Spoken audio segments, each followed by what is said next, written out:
তিনটি দাওয়াত ইসলামের মধ্যে তিনটি দাওয়াত খুব গুরুত্বপূর্ণ তিনটি দাওয়াত। তার মধ্যে একটা হলো ওয়ালিমা, একটা হলো কি ওয়ালিমা, একটা হলো ওয়ালিমা। ওয়ালিমা করা সুন্নাত। রাসূল করিম সাল্লাল্লাহু আলাইহি ওয়াসাল্লাম শুভ বিবাহ করে কি ওয়ালিমা করিয়াছিলেন বলে অবশ্যই রাসূল করিম সাল্লাল্লাহু আলাইহি ওয়াসাল্লাম শুভ বিবাহ করে ওয়ালিমা করিয়াছিলেন। বলে সুবহানাল্লাহ সুবহানাল্লাহ। এবং সাহাবাগণকে তিনি ওয়ালিমা করার তাকিদ গুরুত্ব এবং আদেশ করিয়াছেন। বলে সুবহানাল্লাহ। রাসূল করিম সাল্লাল্লাহু আলাইহি ওয়াসাল্লাম বলেন আওয়ালি ওয়ালাউ বিশাদিন তোমরা ওয়ালিমা করো যদিও একটি ছাগল দ্বারা হয়। সুবহানাল্লাহ সুবহানাল্লাহ। রাসূল সাল্লাল্লাহু আলাইহি ওয়াসাল্লাম নিজে বিবাহ ওয়ালিমা করেছেন এবং সাহাবাগণকে ওয়ালিমা করার আদেশ করেছেন যে তোমাদের সামর্থ্য যদি থাকে তাহলে বড় করে ওয়ালিমা করো, যদি সামর্থ্য না থাকে তাহলে আওয়ালি ওয়ালাউ বিশাদিন একটি ছাগল দ্বারা একটি বকরি দ্বারা হলেও ওয়ালিমা করবে। সুবহানাল্লাহ সুবহানাল্লাহ। আর প্রথম প্রশ্ন হলো ওয়ালিমা কেন করবেন? ওয়ালিমা কেন করবেন? বলে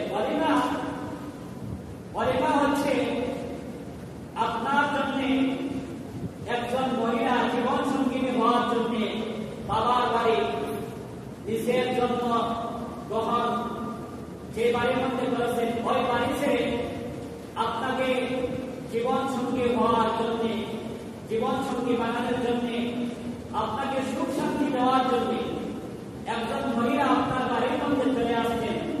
ওই মহিলাকে পাওয়ার পরে আপনি তো খুশি হওয়ার দরকার, কারণ মানুষের জীবনে একবার জন্ম হয়, মানুষের জীবনে একবার বিবাহ হয়, মানুষের জীবনে একবার মৌত হয়। একবার জন্ম, একবার বিবাহ, একবার মৌত হয়, না দুইবার মৌত হয়, দুইবার মৌত হয়। একবার জন্ম, একবার বিবাহ, একবার মৌত হয়। জন্মের সময় আপনি নিজে নিজে আনন্দ করতে পারেন, তাই আপনার আত্মীয় স্বজন সবাই আনন্দ করেছে। বিবাহ মধ্যে এমন আনন্দ যে একজন মহিলা আপনাকে জীবন সঙ্গী বানানোর জন্য, আপনাকে সুখী শান্তি করার জন্য আপনার বাড়িতে চলে আসবেন। ওই মহিলার সাথে কথাবার্তা বলবেন, রাতে যাপন করবেন। বাসর রাত যাপন করার পরে যে দিনটা হয় সেই দিনটা অনেক আনন্দময় দিন, খুশির দিন। এই খুশি আনন্দ প্রকাশ করে আপনি আত্মীয় স্বজনদেরকে, মুমিন মুসলমানদেরকে, প্রতিবেশীদেরকে সবাইকে দাওয়াত করে খাওয়াইলেন। এটা হলো বিবাহ। মানুষের জীবনে যে বিবাহ আছে, বিবাহ করার কারণে আপনি যে খুশি এবং আনন্দ প্রকাশ করলেন, অতিবার করলেন। সুবহানাল্লাহ। তাহলে বিবাহ মানুষের জীবনে একবার হয়। এই বিবাহ করে এই স্বামী স্ত্রী কথাবার্তা হলো, এটা সিদ্ধান্ত হলো, বাসর রাত যাপন করার পরে পরের দিন আপনি বা পরের মুহূর্তে আপনি আত্মীয় স্বজন সবাইকে দাওয়াত করে খাওয়াইলেন। এটা খুশি প্রকাশ করবেন, আনন্দ প্রকাশ করবেন। আমার জীবন সঙ্গী পেয়েছি, আমার শান্তির একজন মানুষ পেয়েছি, একজন আল্লাহ তাআলার শুকরিয়া আদায় করে খুশি প্রকাশ করে আনন্দ প্রকাশ করে আপনি ওয়ালিমা করবেন। 2 নম্বর ওয়ালিমা কেন করলেন? ওই ওয়ালিমা করা সুন্নাত, এই হিসাবে আমি ওয়ালিমা করেছি। বলে সুবহানাল্লাহ সুবহানাল্লাহ। ওয়ালিমা করবেন কেন? ওই ওয়ালিমা দেখেন, ওয়ালিমা হলো সমাজ, বিয়া ওয়ালিমা এটা হলো সামাজিক এবং ধর্মীয় একটা বন্ধন। বিয়া ওয়ালিমা সামাজিক এবং ধর্মীয় একটা বন্ধন, শুধু সামাজিক নয়, আবার শুধু ধর্মীয় বন্ধন নয়। সামাজিক একটা বন্ধন, আবার ধর্মীয় একটা বন্ধন। সমাজের মানুষরা জানতে পারবো যে আপনি বিবাহ করেছেন, ধর্মীয় বন্ধনে আপনি আবদ্ধ হলেন। এই ওয়ালিমার মাধ্যমে আপনি দুইটা কাজ সম্পূর্ণ হলো, সামাজিক মানুষ জানতে পারলেন এবং ধর্মীয় বন্ধনে বিবাহ এবং ওয়ালিমার মাধ্যমে আপনার খুশিটা প্রকাশ করলেন। সুবহানাল্লাহ সুবহানাল্লাহ। ওয়ালিমা বললেন মানুষদেরকে দাওয়াত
ওয়ালিমা একসাথে। বিয়ে ওয়ালিমা কি একসাথে হয়?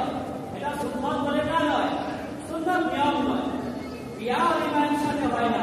ওয়ালিমার সুন্নত নিয়ম হলো একজন মহিলা যখন আপনাকে জীবন সঙ্গী বানানোর হিসাবে বানানোর জন্য, আপনাকে সুখ শান্তি দেওয়ার জন্য আপনার বাড়ির মধ্যে চলে আসছে, আপনার সাথে কথাবার্তা হলো, দেখা সাক্ষাৎ হলো, রাত যাপন করবেন, তারপরে যে দিনটা হয়, যে মুহূর্তটা হয়, সেই মুহূর্তে আপনি খুশি আনন্দ প্রকাশ করে মানুষদেরকে দাওয়াত করে খাওয়াইবেন, সেই দাওয়াতকে ওয়ালিমা বলা হয়।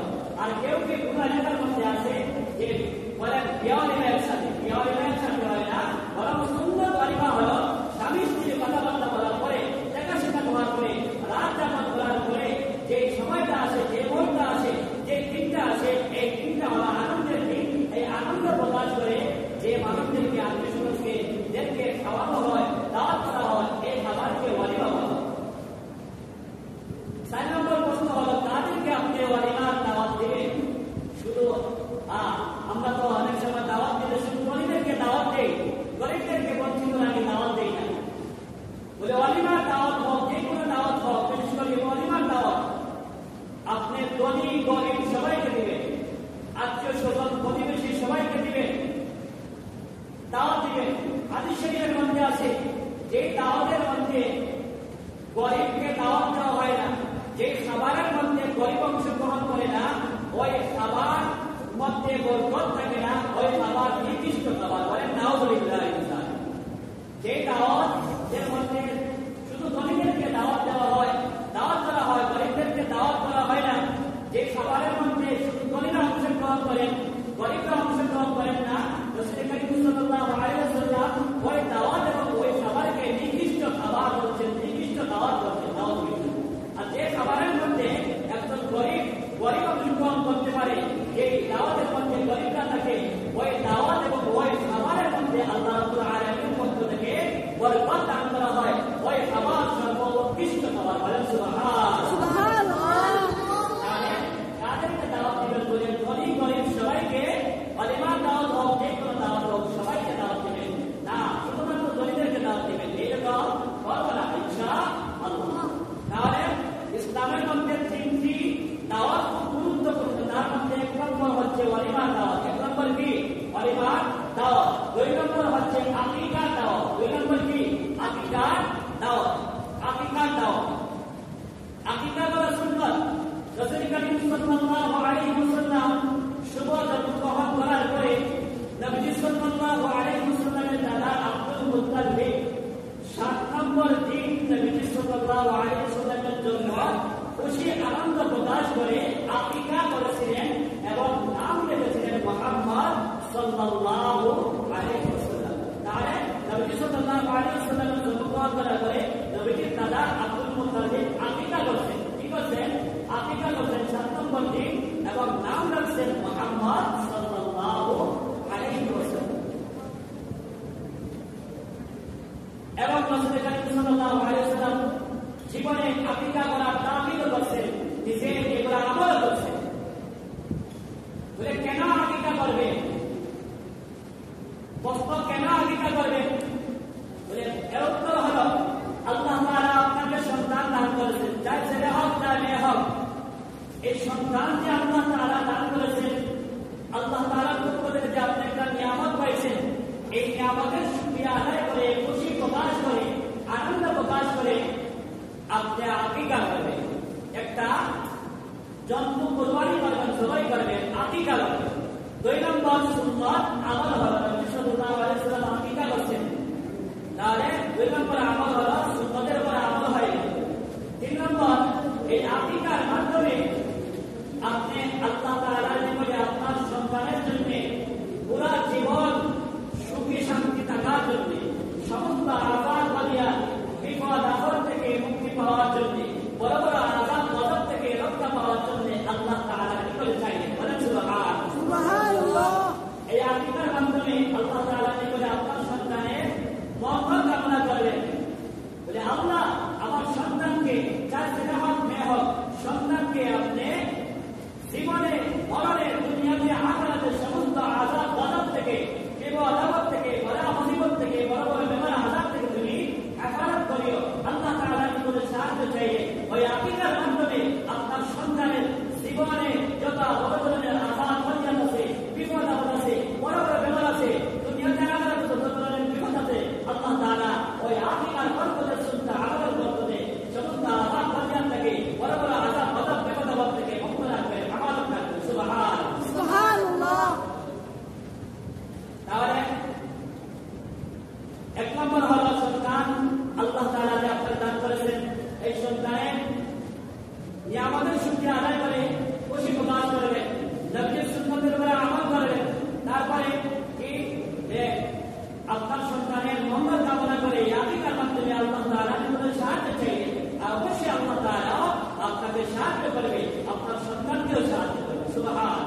শনিবারে জন্মগ্রহণ করেছে, এখন 7 নম্বর দিন কি কোন দিন হবে?